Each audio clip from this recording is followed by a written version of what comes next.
శుభోదయం. Global బెతేనియా Calvary ministry తరపున ఈ ఉదయకాల సమయంలో మరొకసారి మీ అందరితో కూడా కలుసుకొని దేవుని యొక్క పరిశుద్ధమైన మాటలు ధ్యానించడానికి దేవుడు నాకు ఇచ్చిన మధురమైన అవకాశాన్ని బట్టి నేను దేవునికి ప్రత్యేకమైన వందనాలు తెలియచేస్తున్నాను.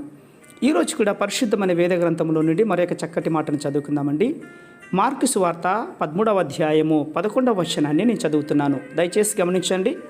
మార్కు సువార్త 13వ అధ్యాయము 11వ వచనము. వారు మిమ్మను అప్పగించుటకు కొనిపోబడినప్పుడు మీరు ఏమి చెప్పుదుమో అని ముందుగా చింతింపకుడి. ఆ ఘడియలోనే మీకేది ఇయ్యబడునో అది చెప్పుడి. చెప్పువాడు పరిశుద్ధాత్మయే గాని మీరు కారు. దేవునికి స్తోత్రం. ఈ వాక్యాన్ని బట్టి నాకు దావీదు గొల్యాతును ఎదుర్కొన్న సంగతి మాకు గుర్తుకొస్తుంది. నిజానికి గొల్యాతు కంటే దావీదు బలము లేనటువంటి వాడే. తన జీవితంలో దేవుని పని చేయటానికి అవకాశం కల్పించుకున్నాడు. మిగిలిన ఇశ్రాయేలీయుల వారందరికంటే కూడా గొల్యాతును చూచి కృంగిపోయారు. ఇందును బట్టి ఏమర్థమవుతుంది? కృంగిన వారిని దేవుడు వాడుకోలేడు. కారణం, వారు భారభరితమైన ఆత్మచేత నడిపించబడుతున్నప్పుడు ఇక్కడ దావీదు ఆ విధంగా నడిపింపబడలేదు. ఒకసారి చీమా ఏనుగు యుద్ధానికి వెళ్ళారట. వారు ఆ యుద్ధంలో ఏనుగు అందరినీ జయించి విజయోత్సవంతో ముందుకు సాగింది. అప్పుడు ఆ చీమ ఏనుగుతో ఈ విధంగా ఏమని తెలుసా? ఈ దినము మనము ఇద్దరము కలిసి చాలా యుద్ధం చేశామని, శత్రువు మీద విజయాన్ని సాధించామని ఇద్దరు కూడా చెప్పుకున్నారు. ఇందుని బట్టి ఏమర్థమవుతుందో తెలుసా?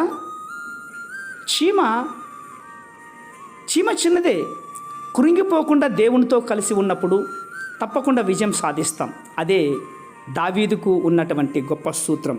ఆ చీమ నమ్మింది కూడా అదే. అవును, అతడు కృంగిపోయినప్పుడు దేవుడు అతన్ని పని చేసుకోవడానికి ఉపయోగించుకోలేడు కదా. వినండి జాగ్రత్తగా. ఏ వ్యక్తి కూడా బలహీనపరిచినప్పుడు బలహీనపడకూడదు. తెలియకుండా కృంగిపోతారు. వెంటనే కన్నులు తెరుచుకోవాలి. మీరు కన్నులు తెరవకుండా మేలుకోకుండా ఉన్నంత వరకు కూడా దేవుడితో కలిసి పని చేయలేరు. మనము విశ్వాసులుగా ఉండి దేవునితో కలిసి పని చేయకుండా ఏం ప్రయోజనం చెప్పండి? మనము దేవునికి ఉపయోగపడకుండా ఉన్నట్లయితే కనుక మన జీవితం వ్యర్థం కదా. ఈ బలహీనపరచు అపవాది మనలో నుండి వెళ్ళిపోవాలంటే దేవునికి అంటు కట్టుకొని ఉందముగాక. మన జీవితంలో అపవాది ఏ విధంగా అవకాశమో ఇవ్వకుండా వాడు ఉపయోగించుకోవడానికి ప్రయత్నం చేస్తాడు. అందుకోసమే ఈసారి తెలియకుండానే దేవునిలో మనం గడపాలి. దేవుని మీద ఆధారపడాలి. దేవుని చేత నడిపింపబడాలి. దేవుని యొక్క మాటలు వినాలి.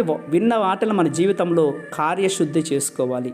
అప్పుడే మనము అపవాదిని జయించగలుగుతాం.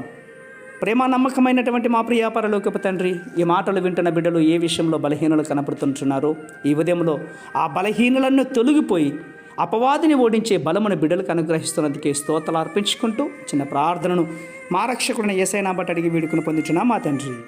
ఆమేన్, ఆమేన్, ఆమేన్.